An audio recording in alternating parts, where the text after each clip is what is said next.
Simply have to address the elephant in the room. The elephant has literally been ignored for nearly years at this stage, and it's something we have to address. It's affected every corner of the country, every part of this country is being affected by what's happening at the moment.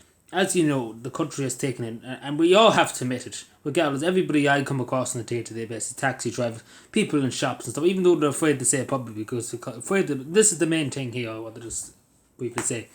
We should have an open and honest debate about it. We shouldn't just denounce people as far right extremists, this, that, and the other, when you're just simply questioning why we're letting in so many people, etc., etc. Why are they all turning up, and particularly in the instance of Ballyshannon, take for example, where there's 90 men turning up and we don't know where they're from. They're just going to probably turn up in the middle of the night. And this is the thing. There's a lack of communication, a lack of trust, and to be totally honest, it's understandable because the government at the moment are nearly against the Irish people. We all know there's loads of money behind this immigration. People coming into the country. There's many people making huge bucks. Developers, other people, politicians. They're making huge bucks off this housing refugees and stuff because they're huge government contracts going to hotels and stuff like that. And it simply has to be addressed too. That has to be addressed too. But what I'm trying to say is here, we simply cannot do it. We simply cannot house the world, and we have to be fair. And we have to be truthful when we say this, because it's the truth. We're a small country that's going through a lot. Housing, homelessness, like, you name it. And taking more people in and putting more strain on the system is not going to help. And we have to just acknowledge that. And it's just as simple as that. Particularly, again, we all have to say, we've been told by the media time and time again, it's all women and children. In the majority of cases I see, it's men. It's young men from Timbuktu that probably doesn't even have a passport. Like, let's be fair, the government are saying they are being checked at the airport and stuff like that. But where's the evidence? Like, there's people, there was an incident in Dundalk there a few weeks ago where somebody was walked by Interpol and they were in the country and the guards probably didn't even know they were in the country for the longest time. And they were wanted, I don't know where they were wanted, but they were wanted in some country for a crime. I think it was in Sweden, I'm not too sure, but you can check it up in the Irish Independent, I think it was, I've seen it. I didn't look into too much, but it was there basically, and he was let into the country, and obviously he would have to go through the airport security and stuff like that, and just let in and what in another country. That's just plain and simple. It's simply not working. But we have to be fair here. And going back to my other point there, I know I'm up in the head about this, I suppose, that's why I. Because it's simply not good enough that debate is shut down. We live in a democracy. This is not a dictatorship where the government would want it to be a dictatorship. This is not a communist regime. If you dare question the government, you're hauled off to a gulag. They want to do that with the hate speech law. They want to shut people up from asking questions. These are very reasonable questions. If we were going turning up to their country, to Albania, to Georgia, to Ukraine, even Zelensky would be asking questions and he'd be asking for donations very quickly from the country where the people are coming from. Let's put it that way. And it has to be said that it simply is breaking the country apart. In every part of this country, there's people being bussed in the middle of the night. And this is the thing, like it's nearly criminal what's happening at the moment. That they're bussing people in at all hours of the night when nobody's about. It's very suspicious. It's very inviting, and there's no engagement at all with communities. Like, take for example in Castle Tower here in Gavin, I know the department have said they've literally ruled it out altogether. It's not going to happen in Castle Tower in Cavan here, but just even the fact that just were saying the bus is on the way, they sent to the local TD here, even though they didn't even know. In fairness, I have to be honest with you. I truly be honest with you. I don't actually even think they actually did know. To be totally honest, I have to be honest when I say that. And the councils didn't know. Nobody knew. They were just told the last minute they're going to be here next week. You know, they're going to just turn up next week. We don't know. We're not going to tell you where they're from. There was no engagement. Just fire them in, and that's the end of it. And fuck yous all. Basically, that was what the government wanted to do. But thankfully, that didn't happen. But take for example in Kiltilla at the moment in County Cavan, they're protesting for months and months and months. This it must be nearly 60, 70 weeks at this stage, nearly protesting. And not even one councillor or not one TD has went to hear people's concerns. And we all know ourselves there's been loads of trouble around this county with attempted abductions and stuff like that. I'm not linking into that, we don't have any proof of that. But what I'm trying to say is we're letting people in. Years ago you could trust your neighbour. Nowadays, and I have to be honest with you, the majority of people in Cavan would say this, that they don't know who's living beside them. And that's frightening people, that's scaring people, that's frightening old people and young people. We simply don't know who our neighbours are anymore. We don't engage. There's not engagement there. It's that social element that's not there. And particularly, again, as I say, the state is really bringing it upon themselves at the same time, because they are busting people in the middle of the night. We've seen it many times in different locations. People turning up in buses at 5:30 in the morning, turning up at 3 o'clock in the morning, being bussed in into hotels and stuff like that, with there's protests and stuff.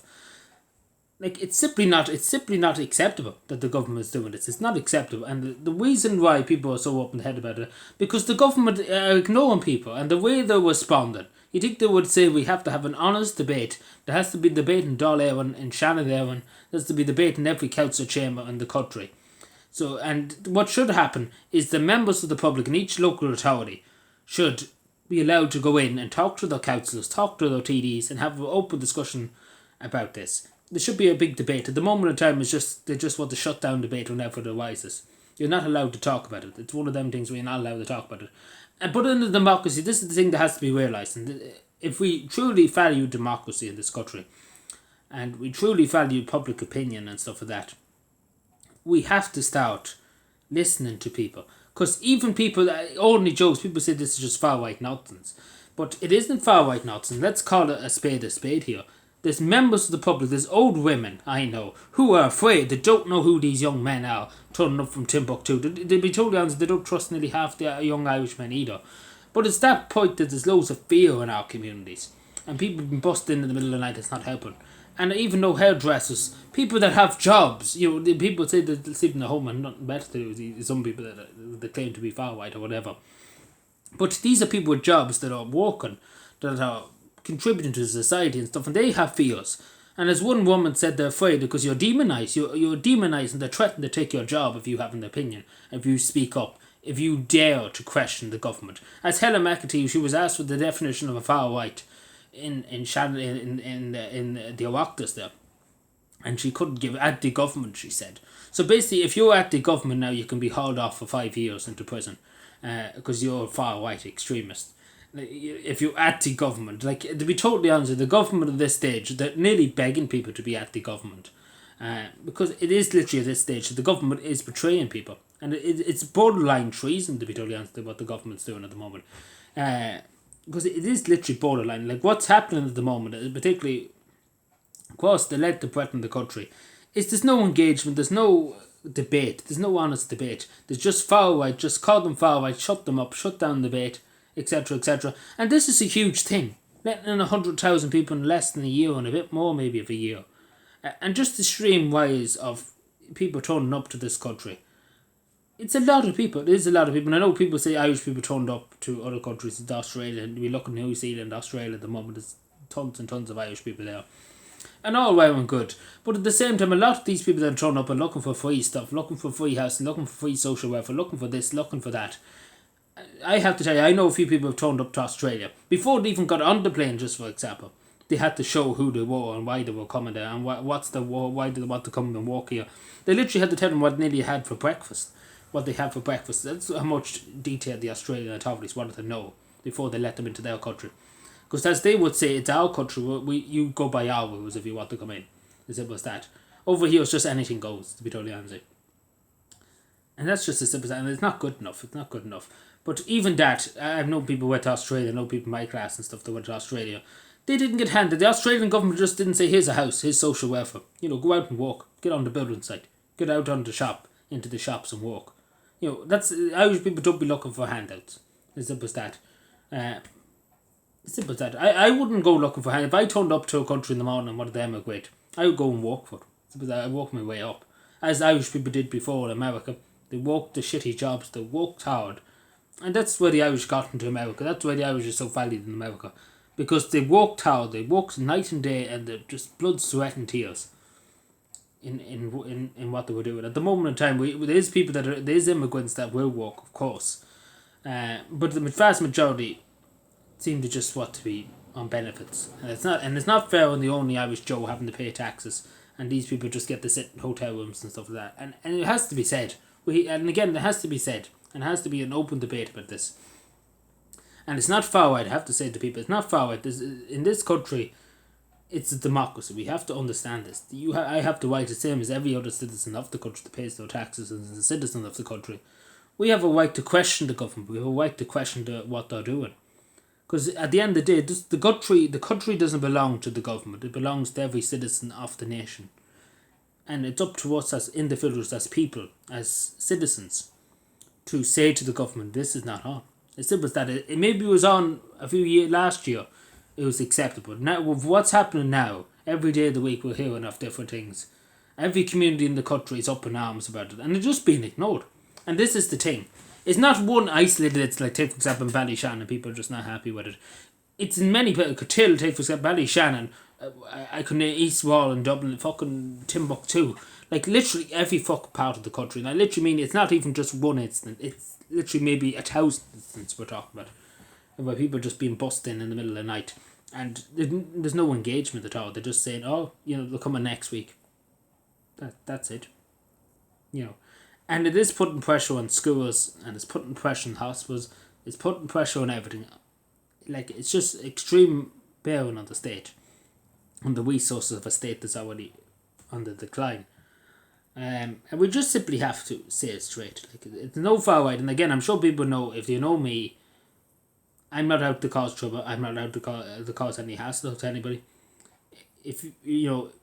But it has to be said. There has to be a point where you say something and say, this is not acceptable. And it's simple as that. It isn't acceptable. What's happening at the moment is not acceptable. You cannot just let in hundreds of thousands of people. And first of all, where are you going to put all these people? What are you going to make them do all day? They're going to sit in a hotel room all day. And it's just the extreme amount of money that's been paid to the rec provision and hotels and stuff to accommodate refugees, and even just tourists. The tourist sector in some parts of the country is just in the toilet. Like, you take for Killarney and County Kerry, it's just based in the toilet, the tourist section. There's no hotels for love or money. Simple as that. And it's just, we have to address it, because it is literally dividing the country. And that's not good. We've seen what happened in the American Civil War in different parts with civil wars and stuff. It usually divides the country first. And it can happen. It can happen. We can see that if it keeps going the way it is, unfortunately, we probably will be in some kind of civil war or some kind of unrest, like we've seen in Dublin a few weeks ago. But it has to be just said. Like, it honestly has to be said. And it's my truthful opinion, to be totally. I can't say that I'm just doing this for the likes and subscribers or whatever. It's just, generally, I do care. And I do care what's happening around the country. Because you can see people are upset, fearful. I could even see it in Cabinet. People are fearful. And that's not good. It's not good to live your life in fear. Simple as that. And we should not let our citizens live in fear. As simple as that. Thank you.